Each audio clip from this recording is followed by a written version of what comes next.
giving me wind and rain. You're some kind of butterfly. Baby, you give me midnight. You whip up my appetite. Don't leave me here high and dry. Oh, well, I don't wanna jinx it, baby. And twist myself at the spine. Don't wanna overthink it, baby. It's just twist your body and mine. Baby, you give me ice and fire. You're giving me wind and rain. You're some kind of butterfly. Baby, you give me midnight. You whip up my appetite. Don't leave me here high and dry. Oh, but I don't wanna jinx it, baby. Let's not get ahead of my time. Oh, but I don't really miss you, baby. So I stand up and speak just my mind. Oh.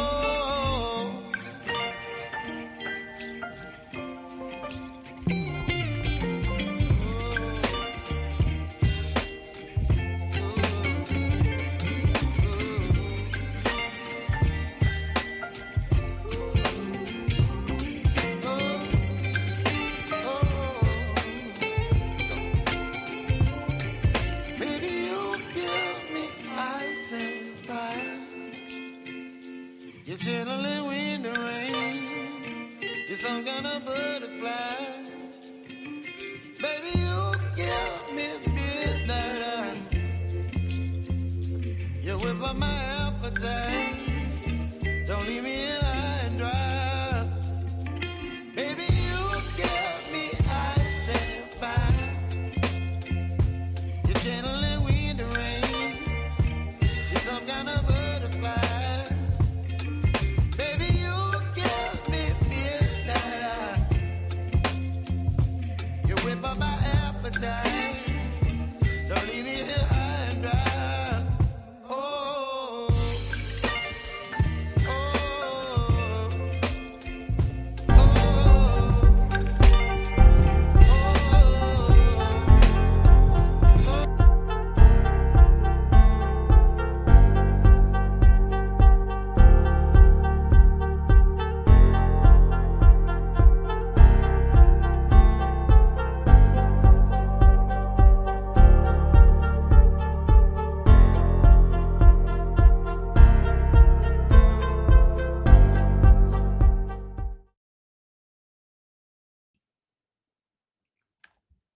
Here we are again. Yes. Sound check. Someone let me know. Am I sounding okay? I had to listen back to the last broadcast and there was a few bits of bopping and stuff. And I've done a few tests and it still seems to be a bit like that. Anyway, so first of all, just let me know. Am I coming through? Thank you very much, Spanish Chicken. 5 times 5. That means I'm sounding okay.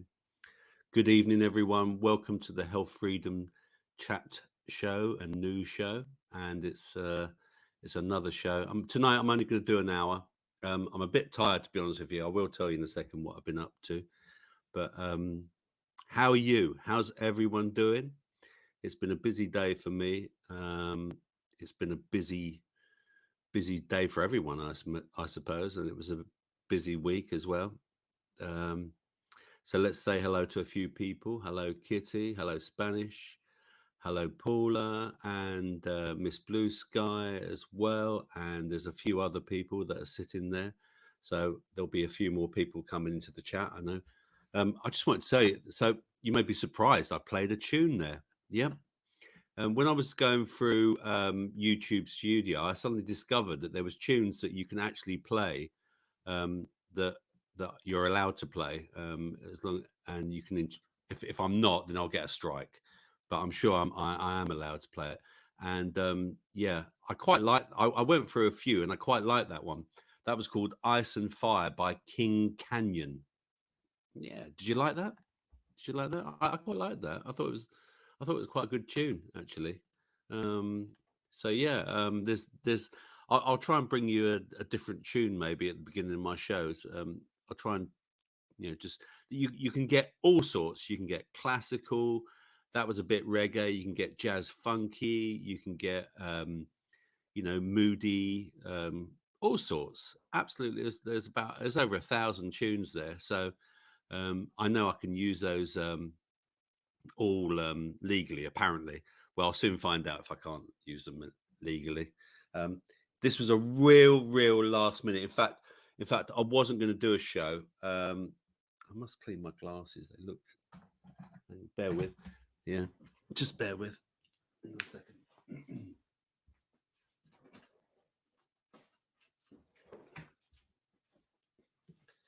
Look, the sun's still out. I've got quite a nice sunset, which and it looks like a red sky at night. So it looks like it's going to be a nice day tomorrow. So fingers crossed, it will be a nice day tomorrow. And yeah, I've still got the curtains open. There's still a bit of light there, and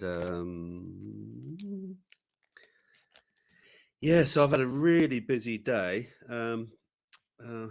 What should I tell you? What did I do? Well, as we all probably know, there was a very nice tribute show for Jason on Friday. I hope you all enjoyed it. I watched the playback. Sadly, I could only watch the first 30 minutes live because I had to go to a very lovely gig actually with my partner, and it was really good. It was in a little place called the Stables, which was a place of John Dankworth and Cleo Lane. I don't know. I'm sure you've some of the older crew out there have heard of John Dankworth and Cleo Lane. So yeah, it was a great little gig, and it was an indie folk band that you've probably never heard of. Let me see if I can find them. It's Something and Roberts. It was called. Let me look up my yeah on my Spotify because I've got it on my Spotify here. Actually, I might have it on here. Let me just have a quick look. Anyway, how is everyone? I've even not had my dinner yet. I've been that busy, and yeah, I'm pretty tired. I'm not going to lie. I'm pretty tired tonight. So I am going to do an after chat. I'll get everyone in that wants to. So yeah, they were called Gilmore and Roberts. So if you fancy a bit of listening to let me come back to you here because let me shut this down now. I don't need this. Let me shut this down. Come on, go away, you close window. Right, okay. So yeah, if you fancy a bit of Gilmore and Roberts, they were a folk, an indie folk band, and they did an acoustic set. And I mean, folk music's not everyone's taste, is it? But I'd never heard of this band. I'd not heard one song of theirs when my partner booked it. She heard one song of theirs, and we like to do this. And at the Stables, they've got their main venue, and then they've got stage 2, it's called, and they can get about 80 people in there. I think it's about 80 people, something like that. And you pay about a tenner a ticket, 12 quid a ticket, and it's so intimate. It really is. It's like having a band in your living room. It's amazing. It really is. And they sounded absolutely incredible. And their songs are just full of stories. I mean, one of them was, I must share it with you. It was, and I can't play it. Obviously, I can't play. There they are, Gilmore and Roberts. So let me see if I can get them. There you go. There's Gilmore and Roberts. Sorry if it's a bit dodgy, but if you fancy it, there we are. There they are, Gilmore and Roberts. And they're a couple, and they sounded absolutely incredible. They really did. And I thoroughly enjoyed the gig. I was sorry that I was unable to join everyone for the Friday show. I mean, it looked really good to me. What else have I been doing today? I've picked up some beautiful flowers for Jason's funeral tomorrow, and I'm so happy with them. I'm not going to show them tonight. I showed them to Danielle, and she absolutely loves them. She said they're lovely. So I will take some photos. I'm sure she will as well, and they will be posted, or I'll show you some on my next live chat. I don't know when that might be. It might be next week. I'm not sure. I'm not sure if I'm doing a weekly show or a bi-weekly show at the moment. I picked up the flowers, so I'm really, really happy with those. So I'd like to thank everyone who donated towards the flowers. We've raised about £260, £280, around about that sort of amount. So very, very happy about that, and I'm sure you're all happy. So congratulations to everyone who contributed to it. I will take the photos, like I said to you, and I'll let you know how the funeral went. I'm going on behalf of everyone who can't go, so it's going to be. From what I'm led to believe, it's going to be a happy occasion, which is what Danielle asked it to be. So I will be there. I'm going to wear my raconteurs shirt as well in honor of Jason, and yeah, it should be a wonderful event. I'm going up in the morning and staying the night as well. So, what have you been up to? Let me have a look in the chat. Before I go any further, let's do some legal stuff. My name is Robert. I'm not Dr. Robert. I'm not an official doctor. I'm just called Dr. Robert. And any medical advice or pointers you hear on this show are purely information and for fun and entertainment. If you want proper information, please go and see your GP, your MD, or anyone else who's got a proper qualification that can do that for you, because we don't want to be sued. Thank you very much. And let's go back up to the top of the chat here and say hello to people. I've already said hello to a few. Nubian, hello Nubian, and love and blessings to you, Nubian. Love and blessings, and happy Beltane to all you pagans out there. Yes, it was Beltane. I think Beltane is the middle part between summer and spring. Correct me if I'm wrong, but yes, I know that some of you celebrate Beltane. So congratulations to you. Happy Beltane. Hello, Nubian. Yes, I said that. Spanish chicken, I've already said hello to. Tony, hello, Tony. How are you, sir? Saw Tony in the chat last night.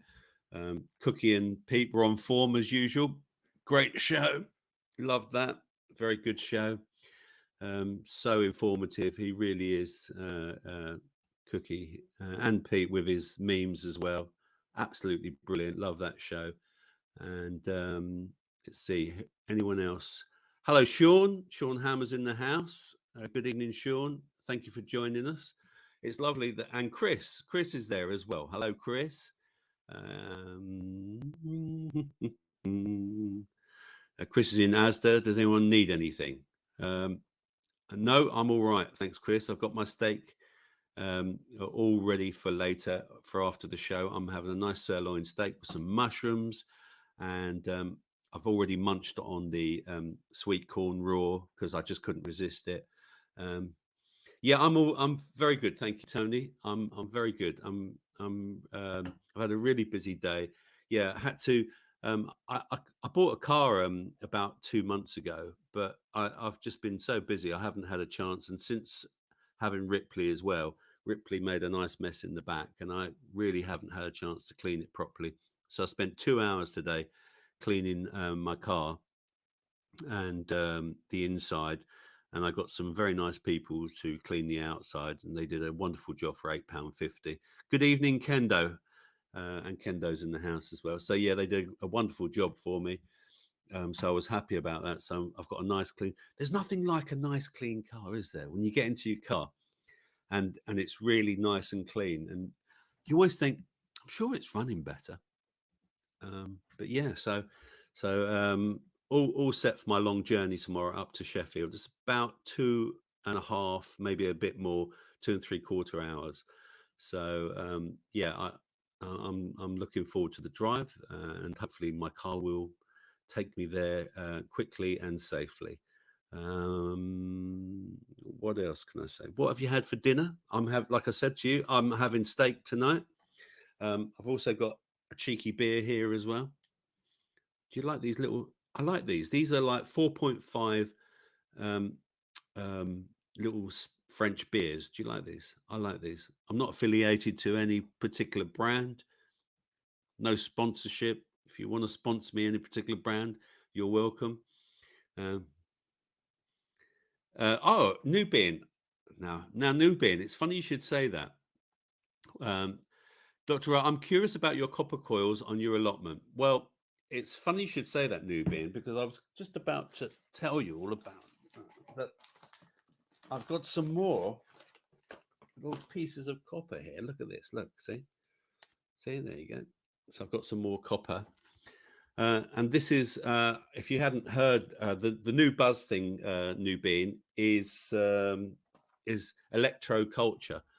And electroculture is old 18th century uh, uh, gardening that's been rediscovered by people. I've got a really good interview by a guy called Matt Roski on my channel. If no one's seen it, hey, Uni, good evening, Uni, hello. And yeah, so if you haven't seen it, it's a really good interview with a guy called Matt Roski, and Matt Roski is the guy that's really pushing electroculture and all things natural, encouraging people to not have Wi-Fi and to be wired up properly and not use headphones, wireless headphones, or Bluetooth headphones, because they're just, you're just getting electrical energy around your head. I mean, I use wired headphones, and and my computer is actually plugged into the internet as well. So I try and have the least amount of electromagnetic waves coming through. But yeah, it's electroculture, Nubian, is the new buzz thing. So basically, people are putting copper coils around pieces of wood. And what I did was I went to back in the winter. I went to my local wood and I found some nice long pieces of branches about 1 inch or 2 inches thick, and I put one in my allotment at each corner. So I've got 4 6-foot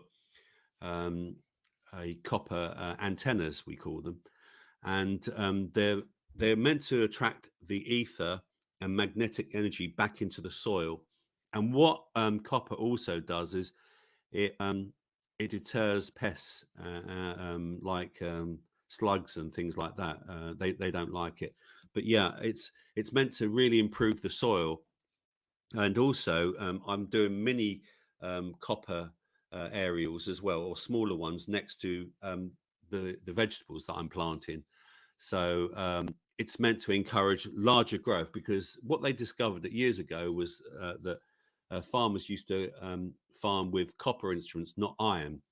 And what they found out was that if you use iron, so if you've got an iron fork, spade, and rake, and things like that, you'll get little droplets of iron that will actually go into your soil, and this will actually attract things like slugs, because the slugs are actually going there into your soil to clean up the debris of iron, believe it or not.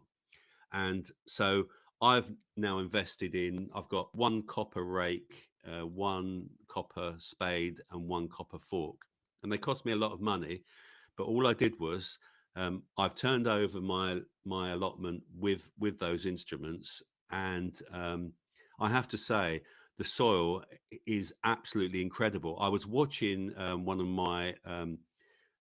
of the people who's got an allotment near me, one of my neighbours, and he was digging over his land, and honestly, he was really struggling with digging his fork in, his spade in.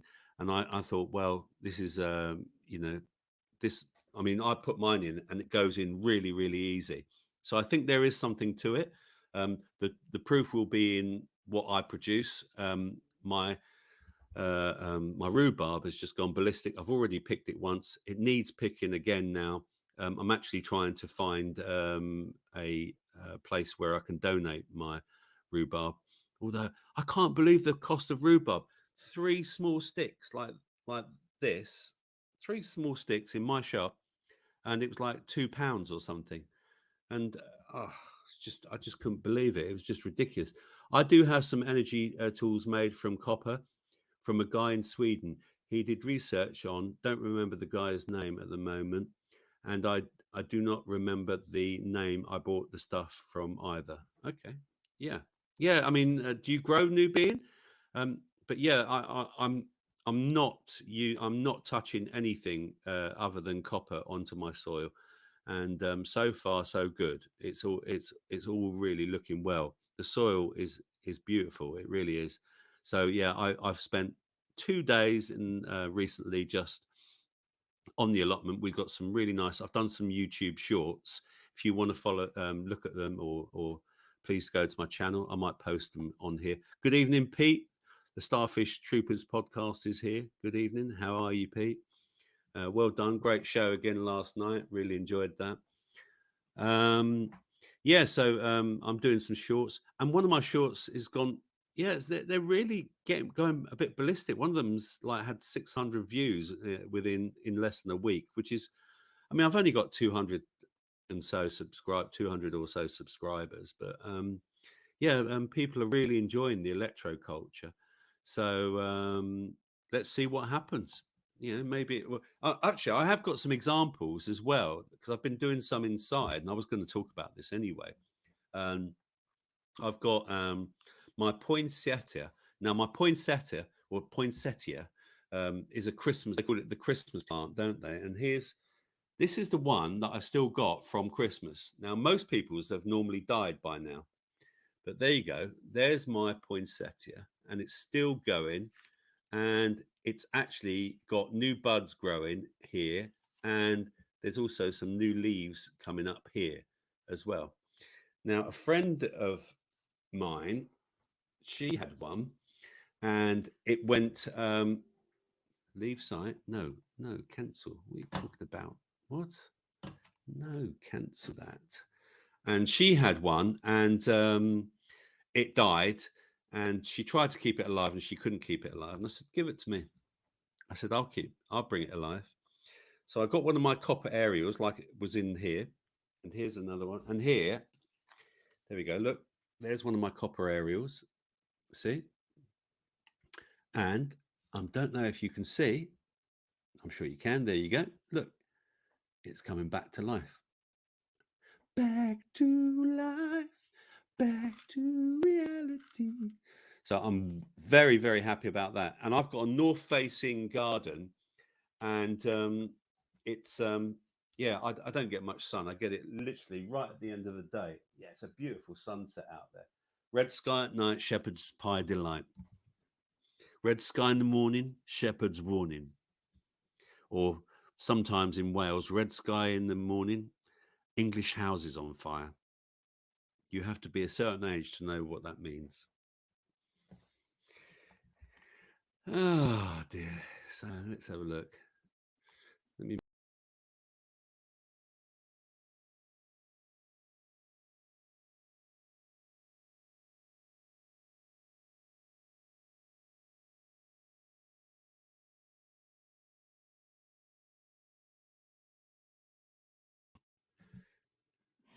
Did I leave for a second there? I'm sure I did. Welsh holiday home, says Spanish. Yeah, there you go. Yeah, it was a thing, wasn't it? Back in the 80s, they used to get there were Welsh holiday homes that were set of. Yeah, I left for a second there. Sorry about that. It was the plant's fault. I've got a touch screen, and it literally just, well, luckily it didn't end the broadcast, so that was a good thing. So yeah, tonight's just a quick 1 hour show. It was to bring everyone together again. I mean, I just want to bring people together, you know, and And what else? We're going to have some health news in a second. You're going to chat to me. You're going to keep chatting to me. We'll also have an after show meeting as well. I've talked to you about the donations. I've talked to you about the poinsettia. Yeah, those of you who came in late, I picked up the flowers. We raised about 260 odd pounds for Jason's flowers and also for donations. Yeah, I did leave. Yeah, sorry about that. I think it's quite funny, actually. Anyway, cheers. What are you having for your dinner? Has anyone told me yet? What have you had for your dinner? Anyway, let me just go and see what's being said in the chat. Right, okay. So I've got from that. Yeah, and Uni's in the house. How's you, Uni? I might even get you on actually. Let me know if you want to come pop on, Uni, and we can maybe. I might have a chat with you. After I've done all my chat, or you can come into the after chat if you want. It's entirely up to you. Oh, Paula's bragging about her poinsettia. Mine's bigger.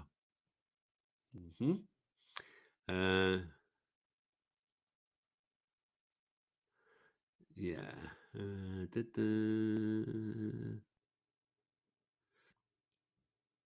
Oh shit! I got this way of gardening all wrong. I've burned 2 coppers up to their neck. I've buried 2 coppers up to their neck and planted my beans around them. Very good, Kendo. Like that. I've buried 2 coppers. If you don't know what a copper is in this country, because Nubian isn't a copper, is a policeman. Nubian. What else has been said?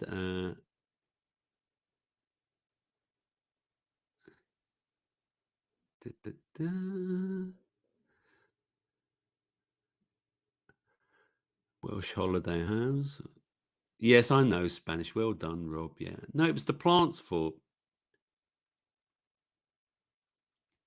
Ah, Nubian.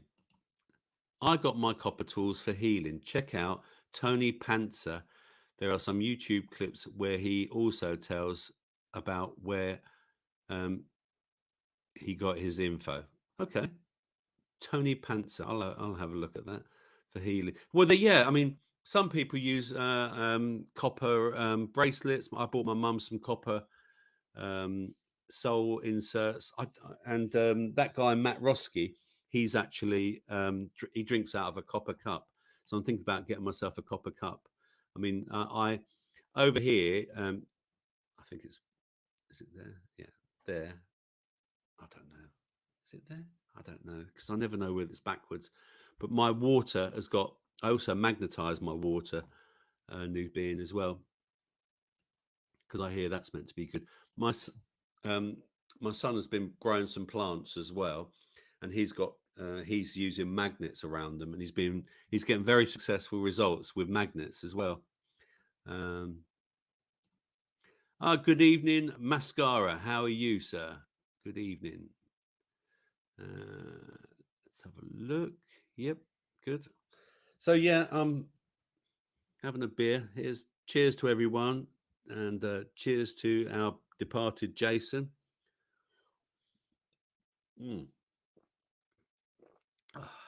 Oh well, yeah. I bought myself a little heater today. Look, one of these 3-tier heaters. Yeah, because I live in a flat. I've got nowhere I can, and I've got no balcony. I've got nowhere I can dry my clothes. So I just normally dry them on an airer. And then I've got one of these portable heaters that on the floor that just blows air onto it. So now I bought one of these, and they all heat up, and it only costs about 10 pence an hour, something like that. So I've got it fully loaded up. It's having its first full test run. So I'm very excited about that. I'm sounding like a girl, aren't I? These are the hazards of living on your own. You see, not that I'm complaining. I quite enjoy my own company. So what else? Yes, I did that. That's it really. Should we do some stories? Want to do some health stories? let's do some health stories. I saw a story in the Guardian where you have to pay for it. By the way, I'm going to share this with you, but don't tell anyone, okay? My son told me about this. Just a second. I'll be with you. I'm going to share it with you. Right. Where is it? No, not that.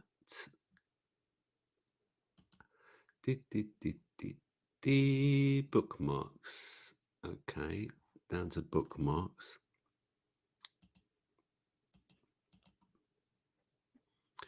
Where is it? Where is it? No way, you.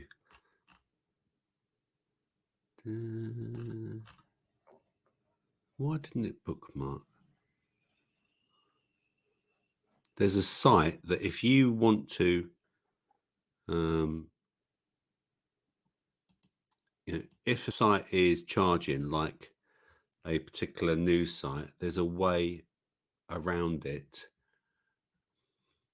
And I'll ask my son, actually. I'll message him because I thought I'd actually bookmarked it. Let me have a look. What was it called? No, I can't find it here. So let me just, you talk amongst yourselves. Well, you probably always do anyway. Let me just ask him because it's a really good site. Because if you want to get around these things where you don't have to pay to go on the Guardian or anything, let me just message him. Matt, what's the name of that site? What's the name of that site to get around paying content? There we go. See, live interaction stuff here. It's all really, really, really, really important stuff. See if he gets back to me. I know he's working. He's doing a late shift tonight. So, by the way, Matt, for those who knew, thank you. Look at that. He's quick. Let me put it in here.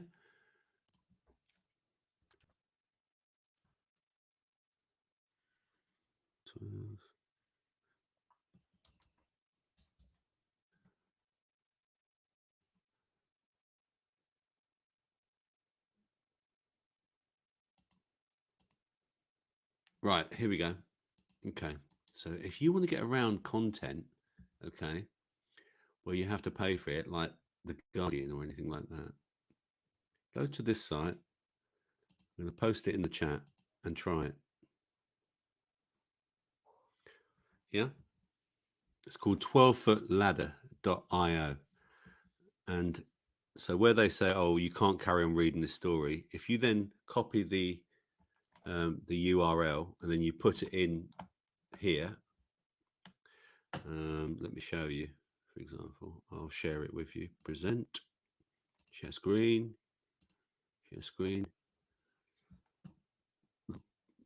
share. There we are. It's called Show Me a 10-foot paywall. I'll show you a 12-foot ladder. And so all you do is you literally put it in here, and it will clear it for you. So give it a go. Hopefully, it will make your life a bit easier when you want to read some stories. Because one of the stories I'm about to read to you is from The Guardian. And normally you have to pay for it, don't you? So let's come back to you again. Let's stop sharing that. Oh, there I am. I can see. Anyone heard of that? Have you heard of that? Anyone? 12-foot ladder? Honestly, it's really, really good. Worth bookmarking. Yeah, do bookmark it if you can. Let's stop sharing that. And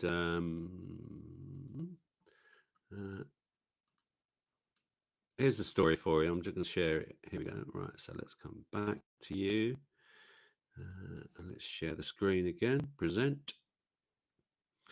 Share screen. Share screen. window. Is it this one? This one, I think. Okay. No, maybe it's not that one. No, it's the other one. Okay, let's just stop that again. Sorry. Let's try. I know what I'll do. I'll just share everything. I'll share my whole screen. There we go. Share screen, and then I'll just go straight to it here. Okay, so here's the story. This was in The Guardian. I thought this is really good, actually. Lockdown cancer bomb may soon be worse than Divok. You know, I'm not saying the word itself. Over my 40 years in the NHS, I can honestly say I have never seen it in this bad a state. Politicians cannot say that they were not warned. It's all a desperately predictable outcome to a pandemic response guided by opinion polling and incompetent modelling. The big unspoken truth in British politics is that an almost 2 year long lockdown experiment was the greatest policy mistake in my lifetime. Any questionable benefits in terms of protecting the elderly have surely been outweighed by the immeasurable damage to the younger generations. Indeed, the explosion in serious cancers may have a more serious long term effect than the you know what itself. Anyone who doubts the impact on cancer patients should look at my lockdown inbox. Disrupting the cancer screening of young, otherwise, and this is an oncologist, by the way, a young, otherwise healthy people was scandalous. But will that ever be accepted by the establishment, which threw its incomparable weight behind the measures? Not a chance, nor will the discussion even take place. Instead, cancer patients will be used as political football by all parties to further their own ambitions. I've spent over 40 years in the NHS, mostly in cancer. I can honestly say that the situation is more depressing than it has ever been. In diagnosis, in treatment, even in research, and it's all compounded by lockdown delays, and it's depressing. It's depressing Westminster surrender. We need a National Assembly with oncologists, politicians, and logisticians to debate and deliver the fundamental reform which cancer patients desperately need. No press release, just action. And there you go. That was from a Guardian report.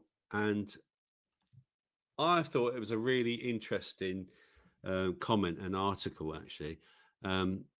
But let's just I wanted to ponder about it, and let's just remember that when that was happening, when lockdown was happening, there was a lot of people who were silenced, and people who needed the treatment were being silenced by the paid-for media, in my opinion. I mean, there was a lot of people saying stuff you're right, stuff this, stuff that, and if you don't have the jabs, then don't come near me, or don't even go to work, or don't even take part in society. And remember that the people that never got any attention were people that needed their cancer treatment. Now, I'm not a big advocate of the types of cancer treatment, etc., that are available within the NHS. But if people need treatment, and there was other things as well. There was other things that people needed, other treatments. Like, think of all the amount of operations that didn't occur. There were people. I mean, my partner, she had to have a knee operation, and I don't know if I think I've shared this before, but she wasn't afraid to go into hospital. And when they contacted her whilst the lockdown was on, she said that she was happy to go into the hospital. And they said, well, please come in, because we've got no one wants to come in because they're afraid of catching the you know what. and she literally got rushed. Got sped in really quickly, able to have her operation, was in and out within a week. All right, it was difficult. Couldn't go and see her unless you could prove that you'd had your your jabs, or that you wore a mask or anything like that.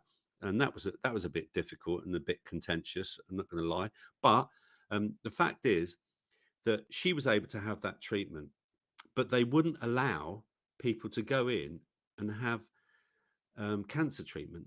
And to me, the two just didn't add up. Why were they able to give like operations, but they weren't able to give things like cancer treatment? Now, does it make you suspicious that they were doing that?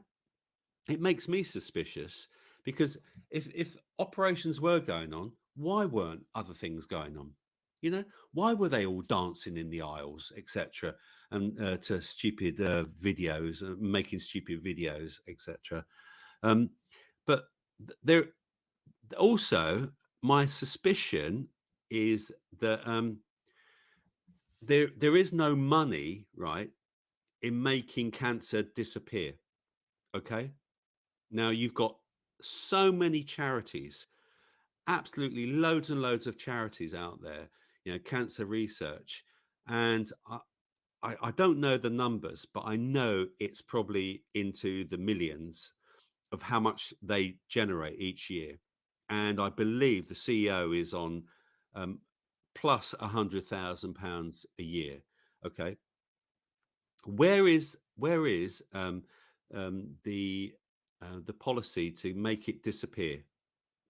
You know, when people like go running and stuff like that. What's the point? What's the point in people trying to raise money for these charities when the, is there number one criteria to try and make things like cancer disappear? For me, I don't believe that they do have that criteria, because if they didn't have cancer, they wouldn't have a multi-million pound charity that's employing hundreds and hundreds of people, and the CEO on hundreds of thousands of pounds a year, and also, why is there no research into alternative treatments? If you go onto their website, they won't talk about alternative treatments. There's a lot of alternative treatments, and I'm not allowed to talk about them on here. We know that, um, but they won't mention them. They just keep saying we're looking for the cure. We're looking for the cure, and I hate that bloody word cure as well. What is cure? You cure meat. You cure meat with salt. You make it last longer. I really hate that word. Lockdowns had a significant impact on people getting their treatment, yes, but what about the jabs, right? That were encouraged to be taken, and the impact that has had on cancer and health in general. We all know, come on, we all know someone around us who's not as well as they ever used to be. They're not, you know. My mum's fully up to date with all her jabs, and I can honestly say that her health has been really impacted since she's had them. And I'm sure everyone in this chat knows someone. In fact, I know there's someone already, and I'm sure he's going to say something that since these people have had their jabs, their health has had a massive impact. So it seems to me like you had the impact of people not getting the treatment, the impact of people not being able to be seen if they had cancer, because they weren't being seen, so they didn't know. And you've also had the impact of the jabs as well. That's just my opinion and my thoughts on it. I'm sure I'm going to come back to the chat in a second, and you're going to give me your opinions. But yeah, it's just not good, really. It really isn't good. And I just wanted to share that story with you. Let me come back to the chat then and see what you are all saying. Let me come back. Where are you? There I am. I'm back here. Let's go up here. what's been saying. So I was there. Yeah, about the paywall. Most behind paywalls are Bolacs, in my honest opinion, says Spanish Chicken. You're probably right, mate. But that story that I just read to you was behind a paywall. And I think it's a good talking point.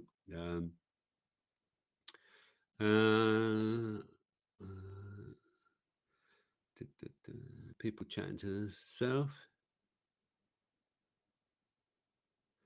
Is this chap claiming that the NHS are good at curing cancer? Exactly, Kendo. You know, I mean, they say that you're cured if you've past 5 years. My brother had cancer, and they gave him radiotherapy. We tried to get him a certain herb, which his wife made damn sure he wouldn't get, and he had radiotherapy, and it was chest cancer, and then it splintered and went to his brain, and then he got brain cancer, and he was dead within 4 months. So I know that that's a load of crap as well. Yeah, Spanish. Yeah, it's a cover story to cover up the jab damage. Psychostorm type adverse reactions and rapid cancer has never happened before. Yep, I agree. And that's the point I was making, that have these jabs had a major impact on people's health? I think we all know the answer, don't we? Yeah, they were safe enough to do a TikTok dance, says that. Sean says, anyone else found the last few months the worst? I've had little time to observe the criminal overlord's metascript, says Sean Hanman. Anyone else found the last few months the worst? I've had little time to observe the criminal overlord's metascript. I don't know, really. I mean, I see that they've just opened up America again. So for the purebloods, as some of us call it, those who haven't taken it, you can now go to America, which is great news, isn't it?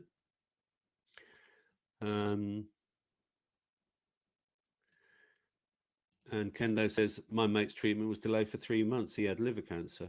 There you go.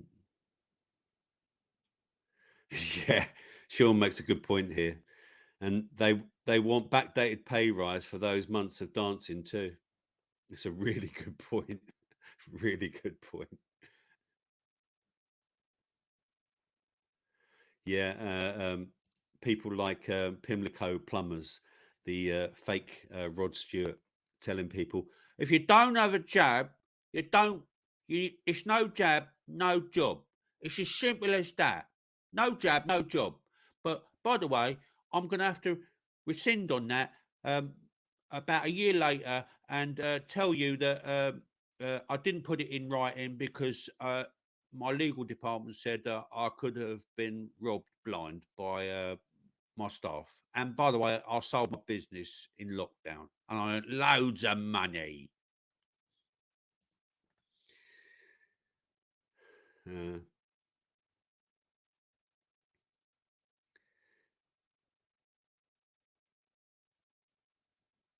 Yes, it was, Tony. Was that the knockoff Rod Stewart Pimlico plumbers? Yep, it was. It was indeed. It really was. And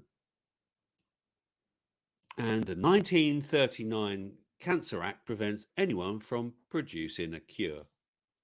Thank you, Kendo. Absolutely. Yeah. Can you remember that guy who was sent to prison? What was it called?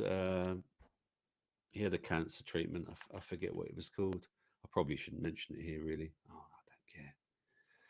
I don't care. Sean says, cancer is a racket. They spend more time covering up the true medicines than they do on cancer drugs. And plenty of people's donations go to buy animals for vivisection. Just say no to it all. Correct. Pete, my bong will keep me safe. I hope it will do, Pete. I hope it will do. Yeah, absolutely, Sean. Smoking is not the number one cause of lung cancer. That's a myth. The oil industry has to keep alive. Yeah, absolutely. Oh, good evening, James Owen. And James shares with us, lost a sister-in-law pass after being cancer-free for 20 years, lost another within months, massive heart attack, worked in the NHS. So I suppose she was fully jabbed up, James, I'm going to assume. Um, and who's Ninja? Who's Ninja? Who's Ninja, Tony? Hi, Ninja. Who's Ninja? Uh, is that James? No, I don't know. Pound Shop Rod. If you don't have your jabs, you ain't gonna have a job.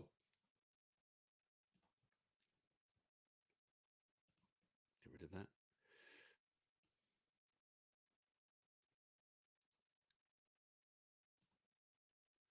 Yeah, Sean says he sold his business and now seems to be a spokesman for mRNA. I don't know, Sean. I don't listen to him. If I'm honest with you, I really don't listen to him. I've got no time for the twat.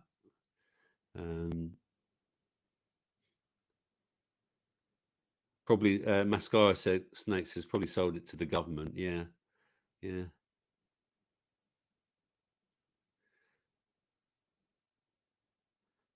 Yeah, thank you, New Bean. It was GC Math that were the guy was sent to um, prison for. I think he's still in prison, isn't he? Or he might be getting out now. Actually, I'm not entirely sure. Yeah, GC Math was the cancer treatment that he brought out, and she mentioned a certain vitamin B17, which come from apricot kernels, don't they?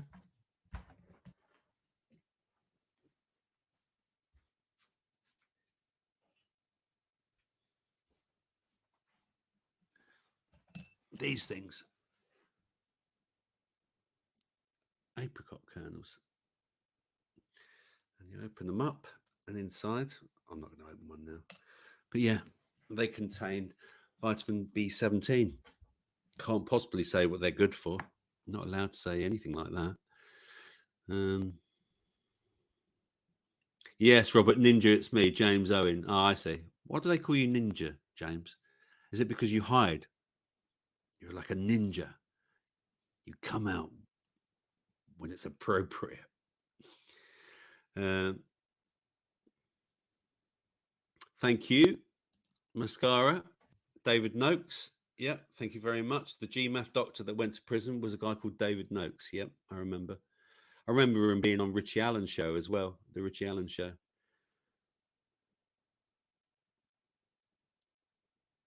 Oh, and his missus went. Did his missus go to jail as well? Spanish. His missus out of jail now. Did his missus go to jail as well? Why did his missus go to jail? Chris, is this live? What are you talking about? Is this live? You funny man. Yeah. So there is no money in finding the cure, is there? There really isn't. So anyone who wants to even whisper that they might have a cure will be shot down very, very quickly. That law, that 1939 Cancer Act, we know what it's all about. It's about just people. From what I understand, a bag of cancer treatment, what do they call it? So you have radiotherapy, chemo. I think a bag of chemo is, I could be wrong. Someone might want to look it up. I think it's £20,000. And I think it contains mustard gas. Don't quote me. Remember, I'm not a doctor. Someone want to find that out? Yeah. How much is a bag of chemo?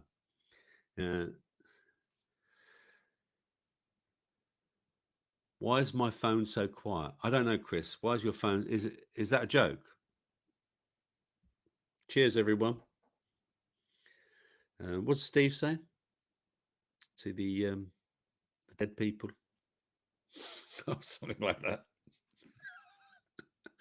Don't forget, tune in tomorrow. We've got Cookie and Pete show on Odyssey, and the other one, which I keep forgetting the name of, but I like to watch it on Odyssey. Pete and Cookie at 8 o'clock. Always a great show. Very highbrow. Look at that sun. Look at it. Look. It's not actually. It's the light from outside. I've got a dirty, great big light outside. It's time to shut it.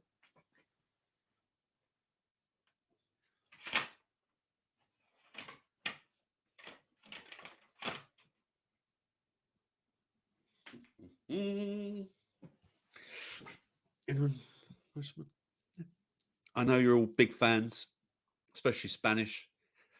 Big fans of these big boobies.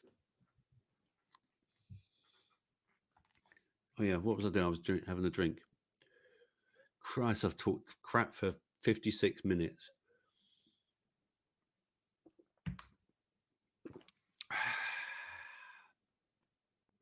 You probably all missed the tune.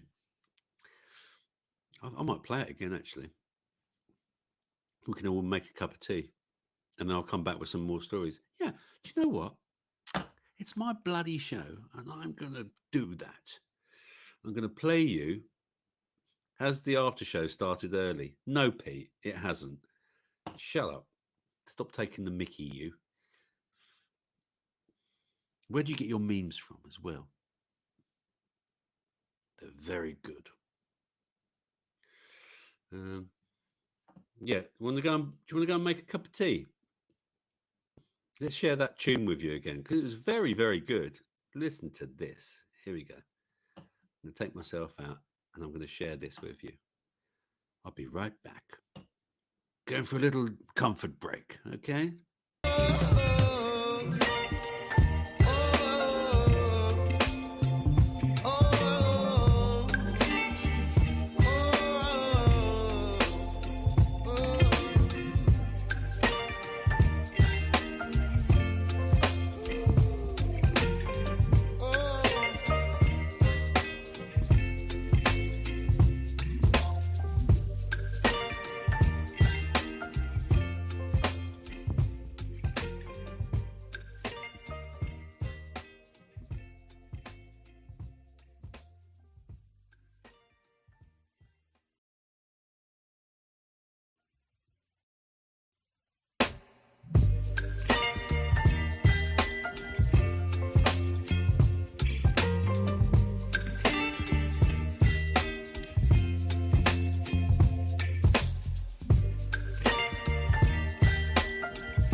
channeling wind and rain. You're some kind of butterfly. Baby, you give me midnight. You whip up my appetite. Don't leave me high and dry. Baby, you give me ice and fire. You're channeling wind and rain. You're some kind of butterfly. Baby, you give me midnight. You whip up my appetite. Don't leave me here high and dry. Oh, oh, oh, oh,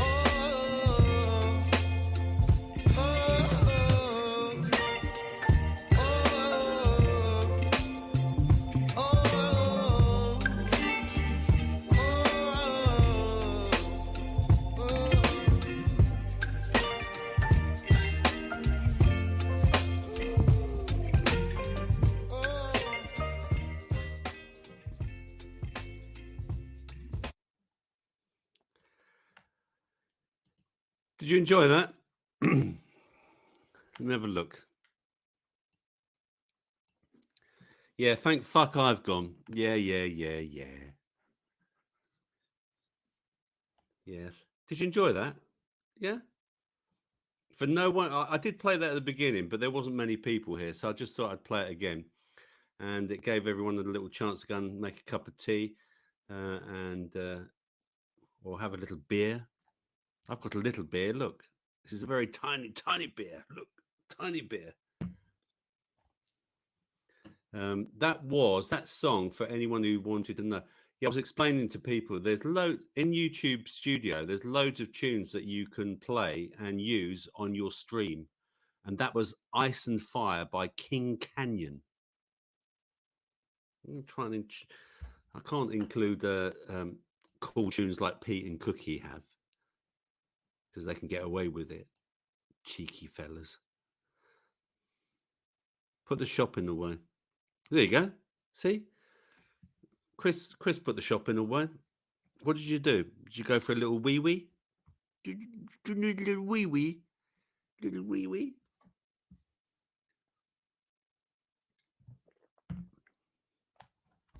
So, yeah. What's people been saying? You've thumbed down. Thank you very much. Yeah, if you like this show, please give it the thumbs up.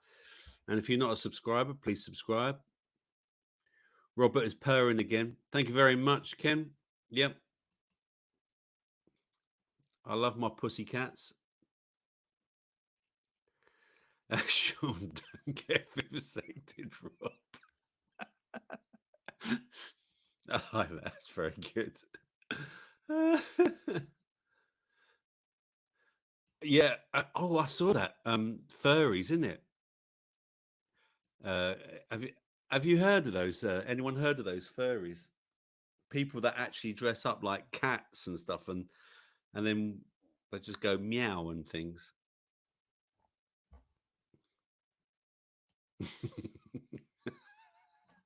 Furries.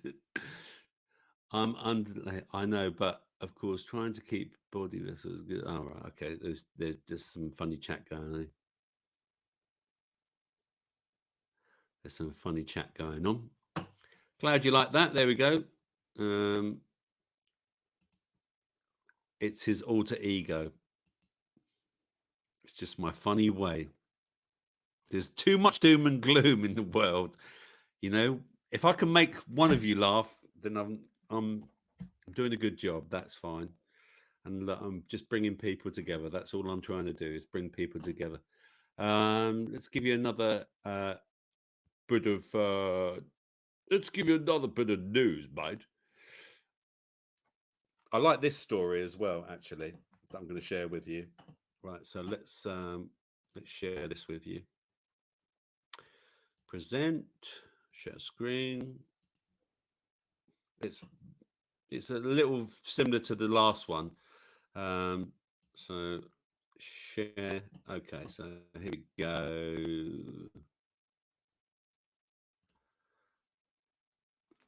Vaccine mandates are morally akin to sexual harassment, philosopher controversially claims. Forcing vaccines on people is morally akin to sexual harassment, a philosopher has controversially claimed. Professional burped with the microphone off. Dr. Kapraru from Kazakhstan argued it's morally wrong for employers to harass staff into receiving what he describes as a medical penetration. He even compared it to people being pressured or extorted into receiving sexual penetration. The academic said any kind of non-consensual vaccination was morally impermissible for similar reasons.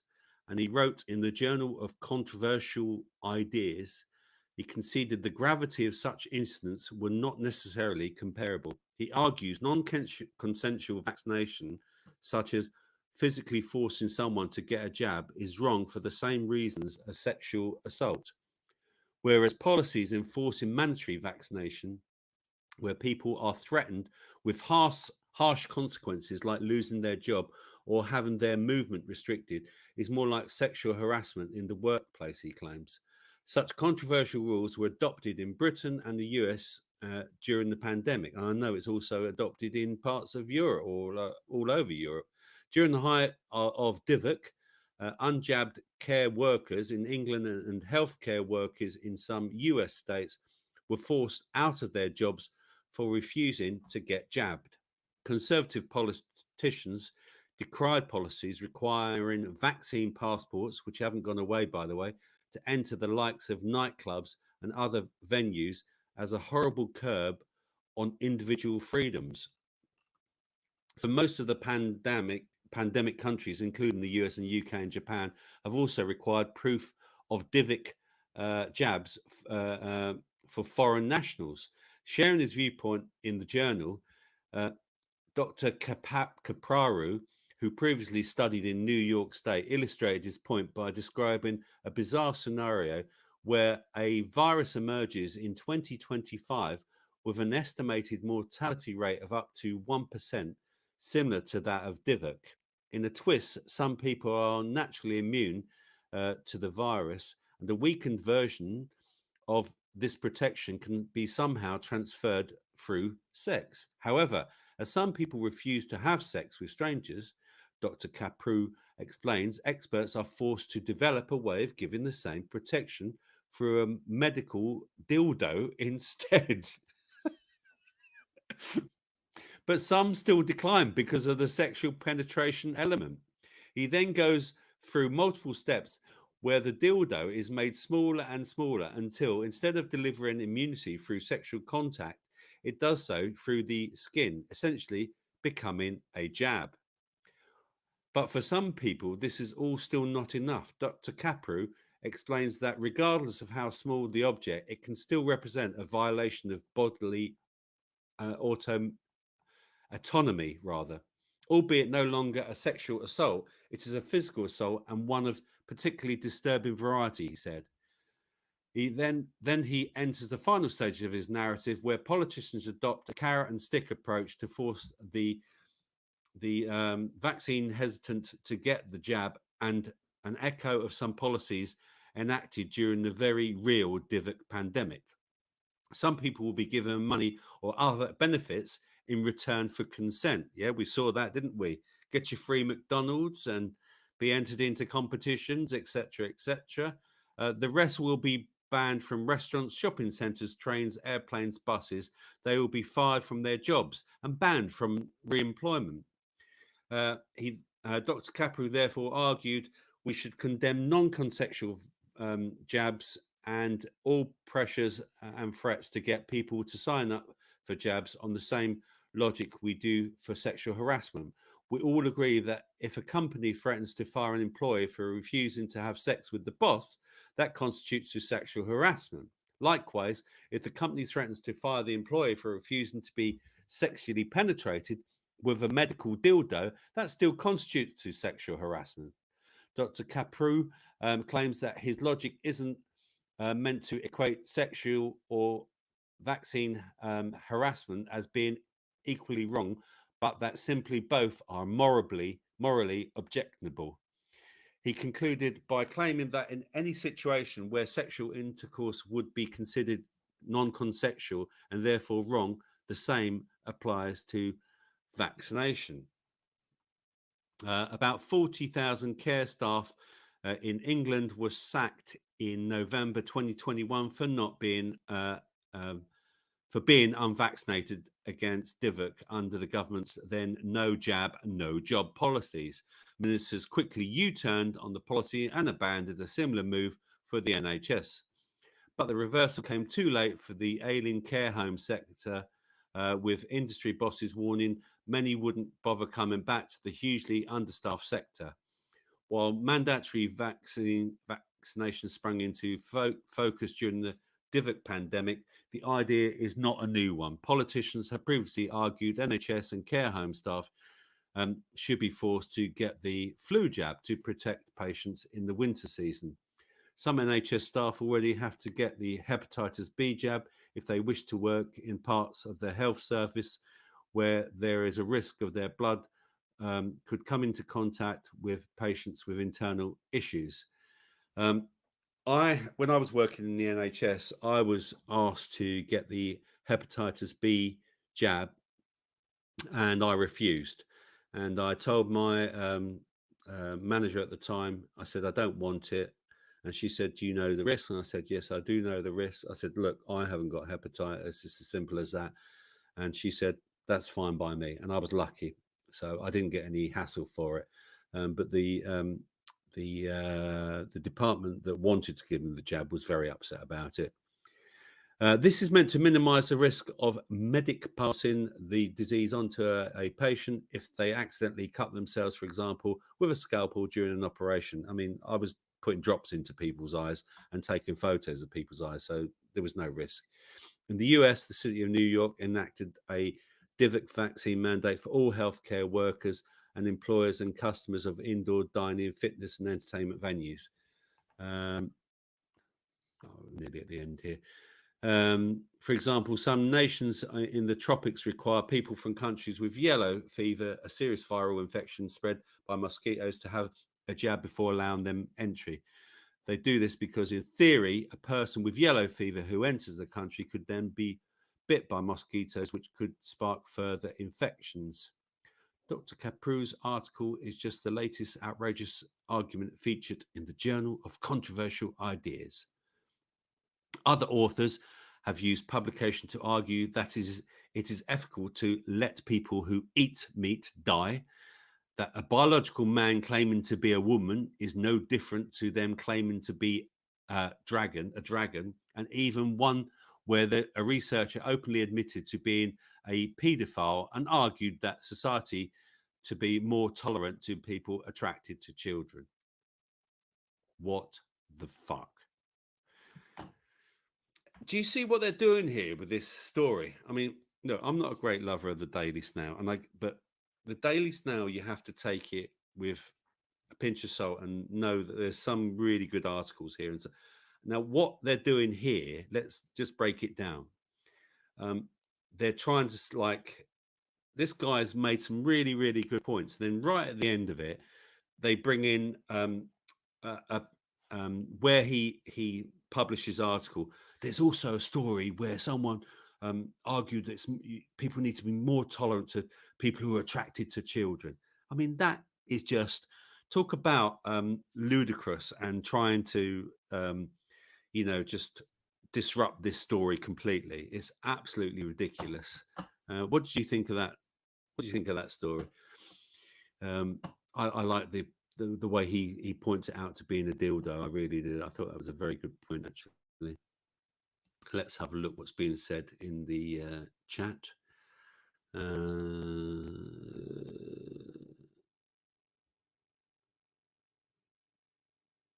have a look. Oh, there's a lot of points going on here.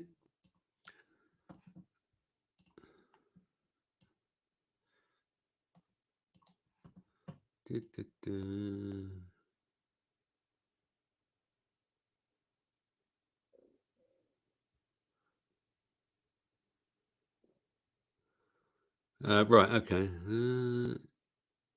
Spanish chicken, you've cheered me up, Rob. Was feckin' miserable earlier. Cheers. Oh, you're welcome, mate. I really wasn't going to do this. I was so knackered from today. I've had such a busy day, but I thought, no, let's bring the family together. Let's bring the chat together.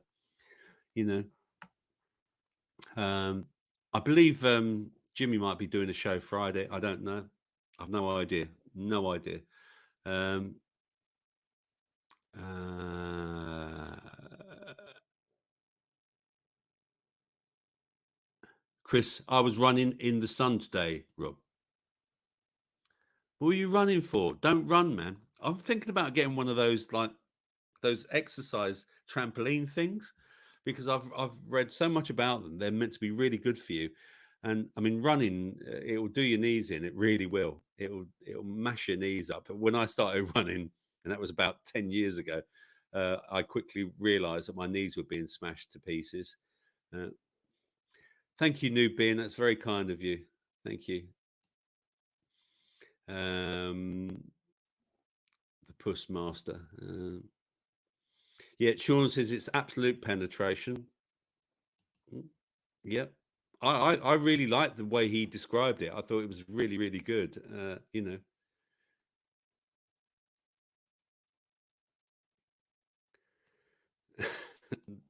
Taylor, furries can be cute in Japan.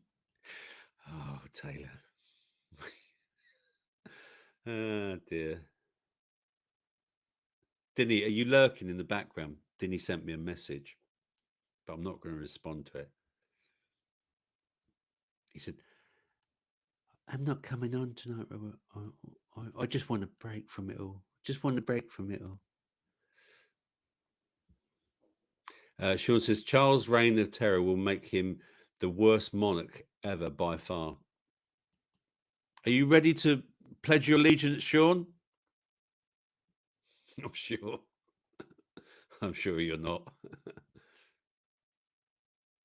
And Manda's been seed planting, covered in mud, and needed a bath.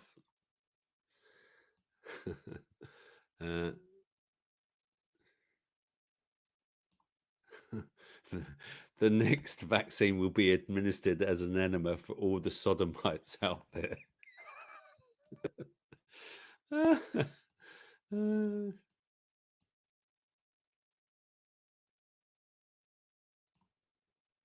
Yeah, spoiler alert, that V for Vendetta mask is King James, not Guy Fawkes. Yeah, I've heard that. There's a lot of people saying don't wear it.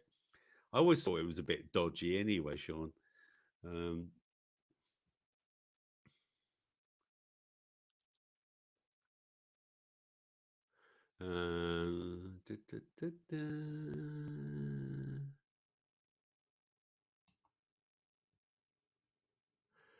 So Chris says Amazon had AI cameras on the shop floor to automatically tell people off for not social distancing.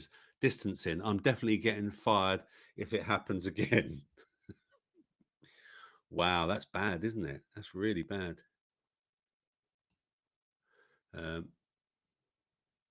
Yeah, he declined. Rob, refusal creates controversy. Yep.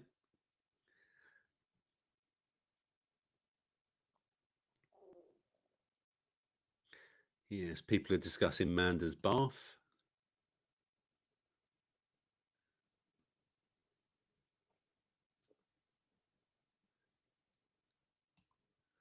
Yeah, Chris says, I tried watching the news today. You have to be totally brain damaged to keep up with it. I never watch the news. Never, never, never.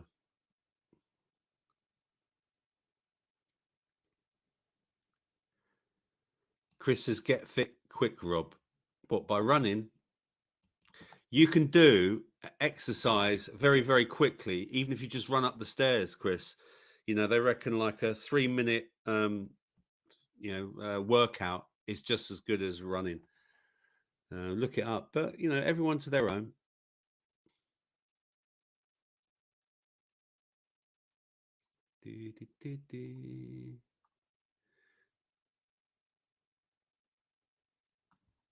V for Vendetta implied that it was for Guy Fawkes. Yes, Kendo, absolutely.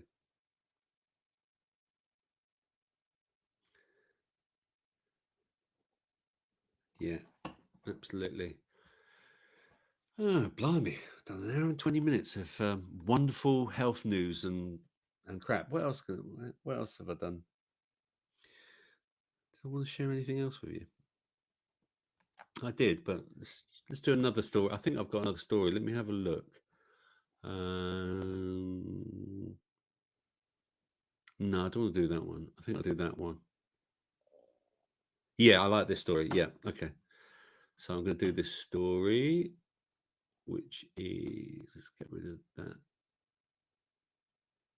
Don't want that one. Okay, yeah.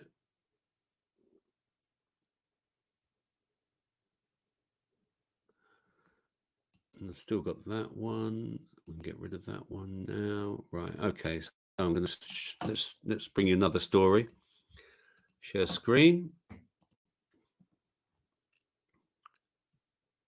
Entire screen. Share. I like this story. It's better to have a little sugar than any sweetener at all, says gut health guru Dr. Megan Rossi. Let me be frank. In it, yeah. I used to be the heavyweight champion of Great Britain. That's Frank Bruno, by the way, for anyone who doesn't know. Let me be frank about added sugar. Yes, it tastes good, but the reality is that most of us are having far too much of it. Not only does it add calories without any nutritional benefits, but excess consumption of sugar is linked to tooth decay, obesity, type 2 diabetes, heart disease, as well as certain types of cancer. But are alternatives to sugar really any better? Given their growing prevalence, this is an important question. Low or no calorie sweeteners now pop up in everything from bread and cordial to toothpaste and desserts. Research in the Journal of Academia on Nutrition and Dietetics in 2017 found that a quarter of children and 40% of adults were using these sweeteners. Since then, their use has become even more widespread, partly due to the introduction of the sugar tax in 2018, which meant manufacturers had to pay more tax if their goods contained 8 grams or more of added sugar per 100 mil. In fact, according to a recent survey, 3.5 million people now use sweeteners at least twice a day. You can see why the idea of having a sweet without worrying about your health or waistline is appealing. But is it that simple? Far from saving our waistlines, researchers suggest that sweeteners may, in some cases, expand them. That might sound counterintuitive, but research on fruit flies and mice, uh, admittedly not humans, were trickier to study, has found that consuming sweeteners increases appetite. I've said this for years. I've absolutely said this for years. Um, for one such study published in the journal Cell in 2016, researchers gave fruit flies no calorie sweetener sucrose for 3 days. Surprisingly, this encouraged the flies to eat more food and calories. When they stopped the sucrose, their consumption fell. The researchers went back to investigate why this might be and discovered that the sweeteners activated AMPK, an enzyme that plays a part in stimulating the production of hunger hormones. The researchers said that although the finding was from flies, the same process is likely to take place in the human brain. This isn't an isolated result. Other studies have found that consuming sweeteners one day leads to increased calorie intake the next. There are now 21 sweeteners approved for the use in the UK. These include low-calorie options such as xylitol and sorbitol. Our body can absorb only a small amount of the calories in them, i.e., they are mostly malabsorbed, and too much can lead to abdominal pain, bloating, and diarrhea. Then there are zero-calorie sweeteners such as sucrose, aspartame, and stevia, which technically provide no calories at all as we can't digest them. Sweeteners are between 200 and 20,000 times sweeter than sugar, so most of them come from fillers to bulk them out. If if it was pure sweetener, the flavor would be so intense. Even used in small quantities, sweeteners are so intensely sweet they can desensitize us to sweetness. And the problem with that is that when we love to have a sweet treat, we might want more of it to satisfy us than we would otherwise. This destination was demonstrated by researchers or yeah, des, no, decent, I can't even say it, was researchers who asked volunteers to cut out all forms of added sugar and artificial sweeteners for 2 weeks. At the end of the study, published in the uh, Permanent Journal in 2015, 95% of the part of 20 participants found their normal foods now tasted too sweet. Meanwhile, research suggests certain sweeteners can alter the makeup of our microbiome, the microbes that live in our gut and underpin so much of our health. In a landmark study published in the journal Cell last year, 120 people were split into 6 groups and given a daily sachet containing either 1 or 4 sweeteners: saccharine, sucrose, aspartame or stevia, glucose or nothing. After 2 weeks, the volunteers were given a week off from the sachets. During this time, the scientists took stool and blood samples. They also gave the volunteers 50 grams of glucose before and after the trial to see how their bodies reacted. They found that those having sucrose and saccharine couldn't deal with the sugar as effectively as they could before the experiments. And as we know, blood sugar spikes have many knock-on effects for health. What's more, when scientists transplanted a stool sample from those people into mice, the rodents also had trouble effectively digesting glucose. On top of that, all of those having sweeteners experienced a change in the enzymes and chemicals in their gut bacteria produce, which was not apparent in the other 2 groups. What we don't yet know is what that means for our health, but it's worth noting that lots of healthy products contain sweeteners, even some probiotics or kombucha, fermented black tea, for example. So check your food and drink labels, and it might be worth sticking to the real deal where possible. So if you want sweeteners, choose a little sugar over sweeteners, or better still, I go for the whole food options, such as a fruit, especially for children. And be creative when you crave a sweet hit. If you like sweet drinks, keep a bag of berries in the freezer to add to sparkling water to make a flavoursome and refreshing beverage.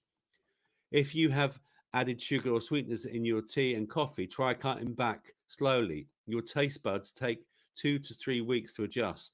Reduce the amount you have by a quarter of a teaspoon each week, and you're unlikely to even notice. Personally, I believe that cutting back ensures a sweeter future. There we go. Did you like that story? Yeah, I've never been an advocate, and let me remind you what happened with. Let's stop sharing. Let me remind you what happened with when they first introduced low calorie and diet drinks back in the 80s.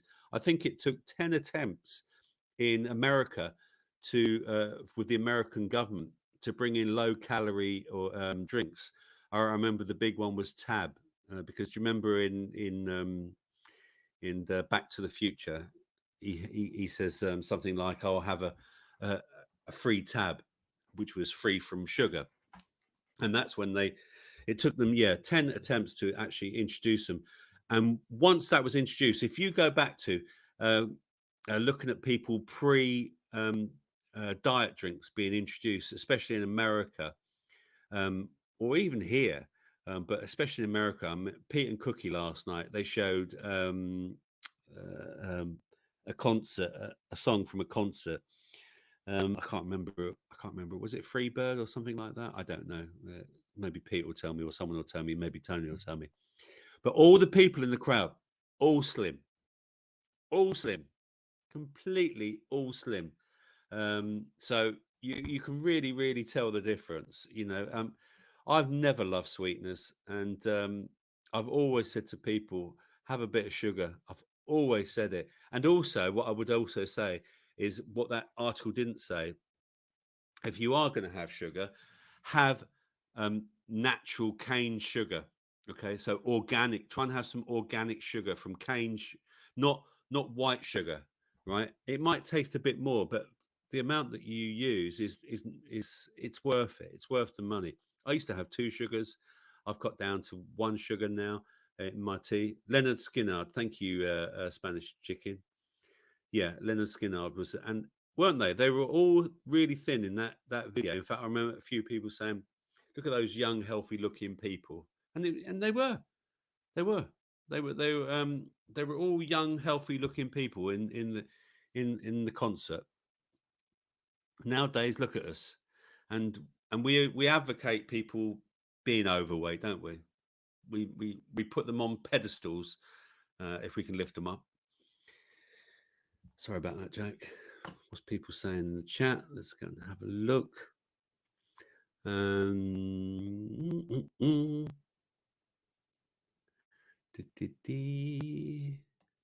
Let's have a look.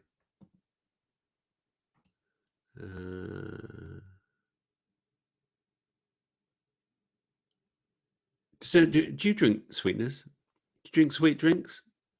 Those local. When I buy a juice,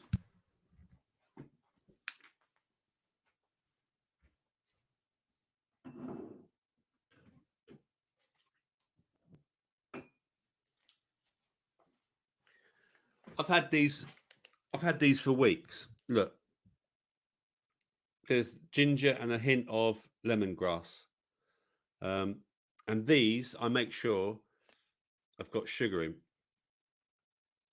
A lime cordial. There you go.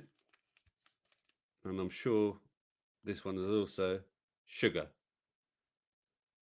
There's a few other crappy things in it, but again, you know, if you want a little juice, it's really, really hard to find anything now that's just sugar and not. And I mean, this £3.50 for a bottle. But then when you think how many drinks you'll get out of it, you know, I think it's worth it myself. And this is not much less, to be honest with you. So yeah, do you drink? What do you drink? You know.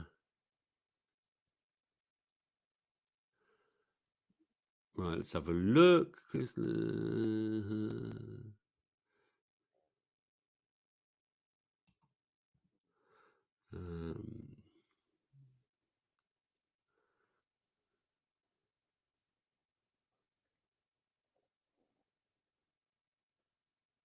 Right, I've been running up the stairs. Oh, Chris has been running up the stairs as well, Rob. The jogging just as an overall boost.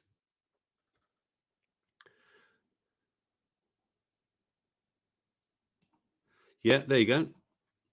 Yeah, you're right, Rob. Sprint for as long as you can releases more chemicals than hours in the gym. Absolutely. I'd like to know how you stop all the back flush going everywhere when you disconnect them. I use this. Okay. Not that Frank Spanish or Frank Butcher. Hello, darling.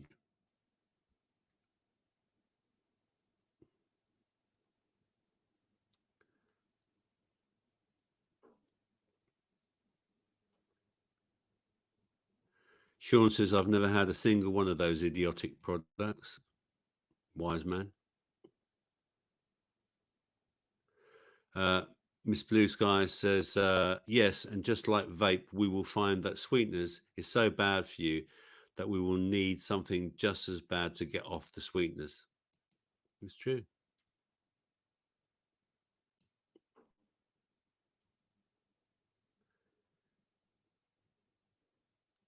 Get in the after chat uni or direct the to Rob.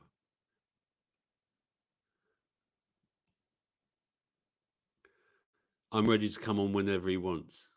Do you want uni on? Yeah, we'll get uni on in a second. Chris says salty snacks are my favourite.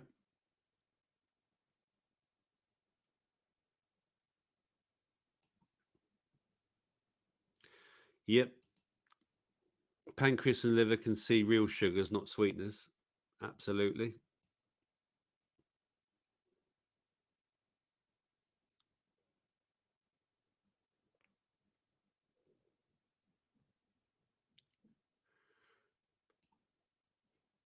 Okay, so there's some stuff about King James Bibles going on, some chat going on. Interesting.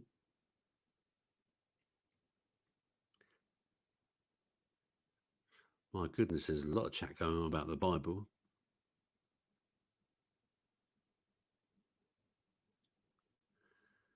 Oh, it was thank you, James.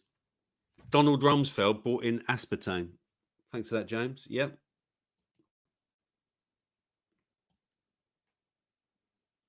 Sweeteners don't taste right, says Miss Blue Sky. I think sweeteners are horrible. Absolutely horrible. Salt is the cleanser.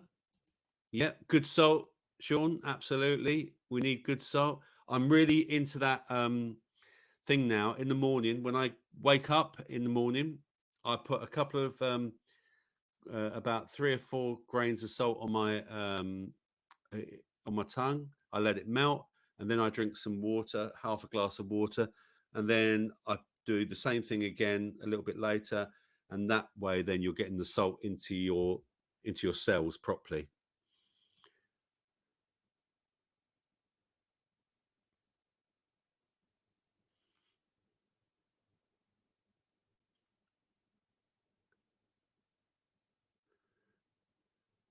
Stevia ain't so great. No, it's not. You're right. Sean says, what works for me is eating very little. I don't use supplements very often.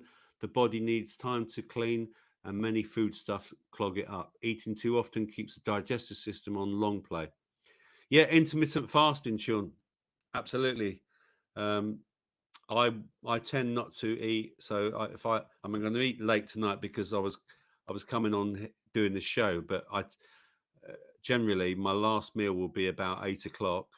And I try not to eat anything till about 2 or 3 o'clock in the afternoon the next day. Amanda drinks mostly grape juice, aka red wine. Nubian says, I dilute juice to 4 dilutions of water. I like to have some taste to my water. Sometimes I use lemon. Yeah, I like lemon as well. And since a couple of weeks, apple cider vinegar. As I found out, I have a small amount of stomach acid. Yeah, apple cider vinegar puts good acid back into your, and it creates digestive enzymes, Nubian. So it's really good for you. All right, then. Shall we do it? Let's copy this over. That's copied. Let's paste that in. Honey and coffee with a sprinkle of cayenne pepper in winter. Yum yum, says Sean. There we go. The link's in the chat for anyone who wants to quickly jump on live for maybe 10 minutes or so. See if there's any interesting chat. See if Uni wants to pop on. There you go, Uni. You've got your opportunity now. Are you going to come in? Let's see if he comes in. If not, that is going to be for the after chat as well. When I can go off and cook my delicious steak tonight.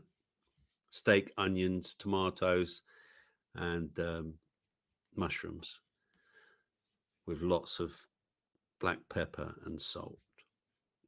Delicious. Absolutely delicious. Come on then. Anyone coming on? Is he coming on?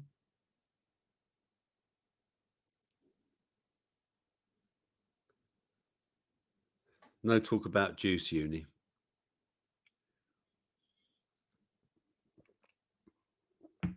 He's still not here. Maybe he's gone shy. What do you think he's going to first say when he comes on? Hey, what's up?